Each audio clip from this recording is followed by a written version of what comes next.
Oke, assalamualaikum warahmatullahi wabarakatuh. Bersama saya Faisal Amri dengan materi judi. Nah, judi seringkali terjadi di daerah-daerah kita, teman-teman. Perjudian merupakan salah satu patologi sosial atau penyakit masyarakat yang sering terjadi di daerah kita. Sejarah perjudian ini, teman-teman, sudah lama terjadi, bahkan sebelum kita lahir, teman-teman. Jadi sebelum kita lahir, judi ini udah ada. Nah, sebenarnya kita juga sering melakukan perjudian ini, teman-teman. Sedari kecil malah. Sebagai contoh, saya beri contoh, teman-teman. Ketika kita bermain kelereng atau main guli, kita mengusung kelereng tersebut dengan lawan-lawan kita. Kemudian, dalam proses permainan ada yang kalah dan ada yang menang. Yang kalah kehilangan kelerengnya, yang menang mendapatkan kelereng dari lawannya. Jadi sifat judi ini untung-untungan, teman-teman. Nah, kemudian Islam juga memandang perjudian ini haram hukumnya, teman-teman. Lalu bagaimana hukum Indonesia memandang perjudian ini, teman-teman? Dalam KUHP pasal 303 menyebutkan, teman-teman, yang melakukan perjudian dihukum dengan hukuman penjara selama-lamanya 2 tahun 8 bulan, teman-teman. Nah, itu jadi bahaya kali, kok bahaya memang judi ini. Kok bahaya? Bahaya tak lah pokoknya. Jadi, teman-teman, saya heran, kenapa teman-teman nengok materi ini teman-teman pengen judi? Ya. Oh, jangan lah judi ya. Kenapa teman-teman nengok materi ini? Jangan judi ya. Saya harap dengan melihat materi ini teman-teman nggak lagi melakukan perjudian. Apa sih perjudian itu, teman-teman? Judi merupakan pertaruhan dengan sengaja, yaitu mempertaruhkan hal-hal yang bernilai bagi kita. Ya. Dengan menyadari, kita sadar nih ada resikonya main judi ini. Tapi tetap aja kita lakukan. Karena sifatnya ini untung-untungan. Kalau yang menang, kita untung. Kalau kalah, kita buntung. Nah, jadi jangan, teman. Biarpun menang, hukumnya haram dalam Islam kan. Jadi yang dimakan hasil perjudian itu haram hukumnya. Jadi darah daging, bahaya. Neraka cukup ngeri. Cukup ngeri ya.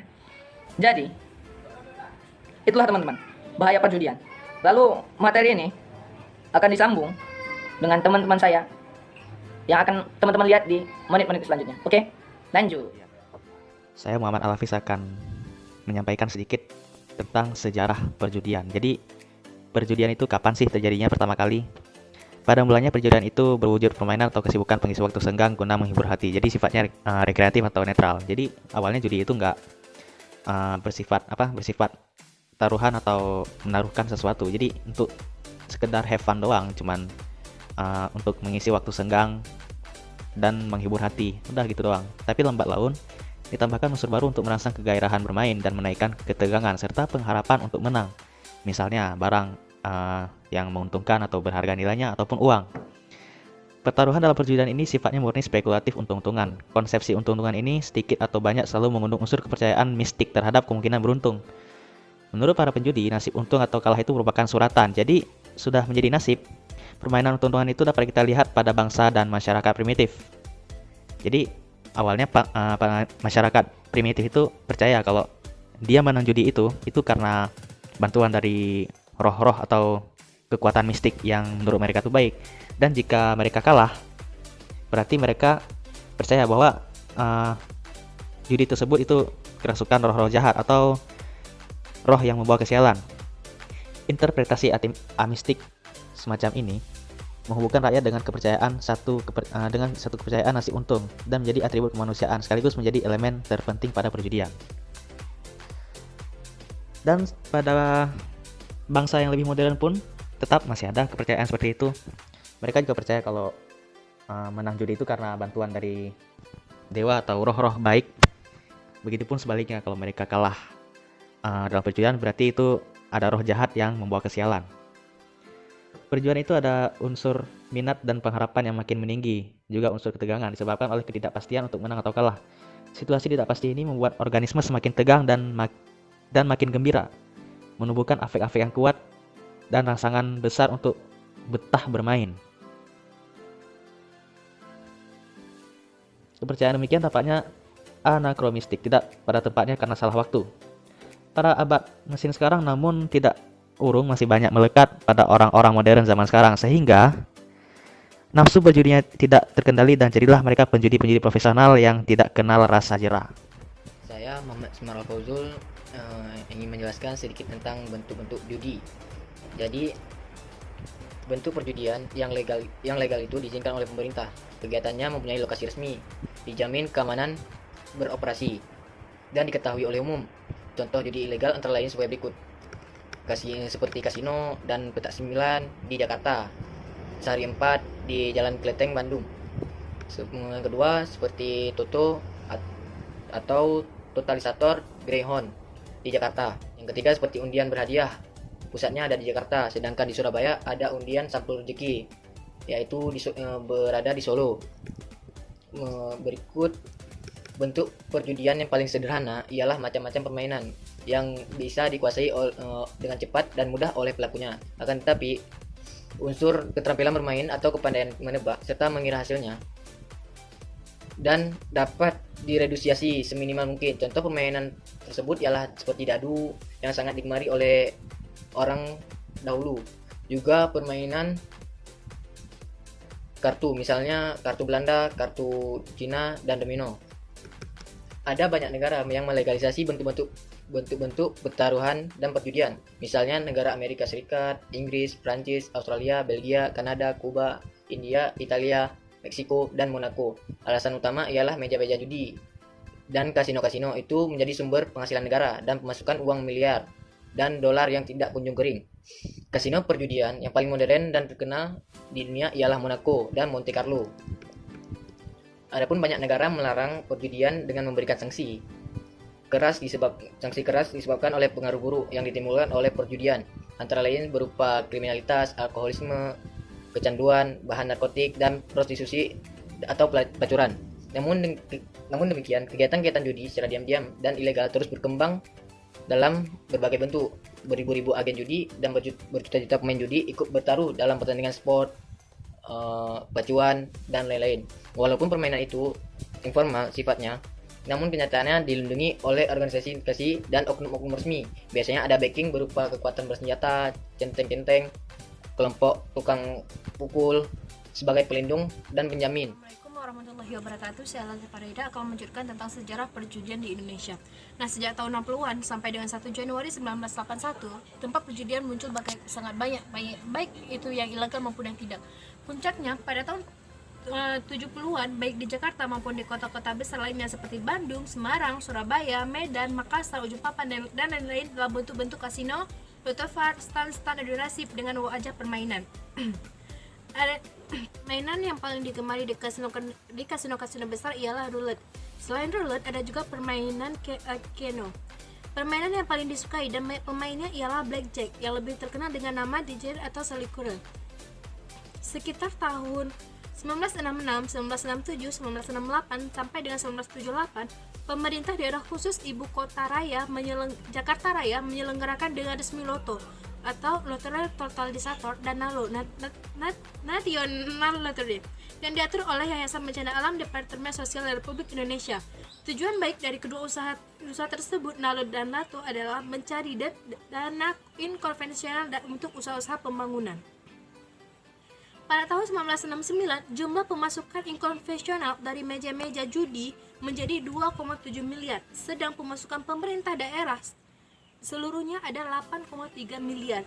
Ini berarti bahwa dari kasino-kasino dan konsesi perjudian itu pemerintah daerah memperoleh penghasilan yang meningkat 4 atau 1/2 kali jika dibandingkan dengan pendapatan tahun 1968.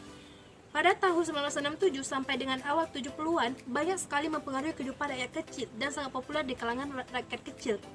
Nah, mulai 1 April 1981, segala bentuk perjudian secara resmi dihilangkan dan dilarang berlangsung di wilayah Indonesia. Sekian dari saya. Wassalamualaikum warahmatullahi wabarakatuh. Baik, terima kasih. Saya akan melanjutkan pembahasan dari Latifah. Pada umumnya, mereka masih menaruh harapan semu untuk melipat gandakan uangnya. Gaji yang amat minim, kondisi hidup yang tidak menentu, depresi ekonomi yang terasa semakin mencekik, dan tidak adanya harapan untuk esok. Semuanya mendorong rakyat kecil untuk menghayalkan keuntungan dengan spekulatif dengan jalan membeli lotre buntut. Permainan judi di Indonesia sudah dikenal sejak beratus-ratus tahun yang lalu, pada masa kerajaan-kerajaan di Jawa dan di daerah luar.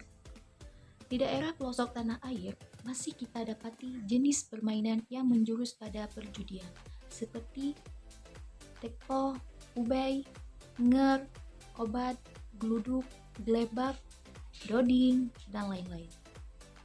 Seorang penjudi ada kalanya mempertaruhkan seluruh kekayaannya. Jika dia menang, semua milik bandan jatuh ke tangan si pemain. Akan tetapi, jika dia kalah, maka ia harus membayar sekian kalinya kekayaan bandar, sesuai dengan perjanjian. Baik, terima kasih.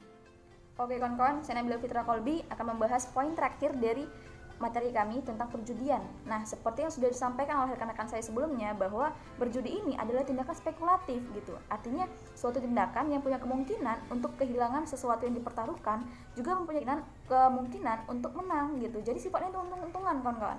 Nah, kalau kawan-kawan teliti lagi dari lingkungan ataupun daerah sekitar kawan-kawan, sebenarnya yang melakukan praktek perjudian itu lebih banyak dari kalangan masyarakat ekonomi yang merendah gitu. Artinya masyarakat yang kurang mampu sebenarnya.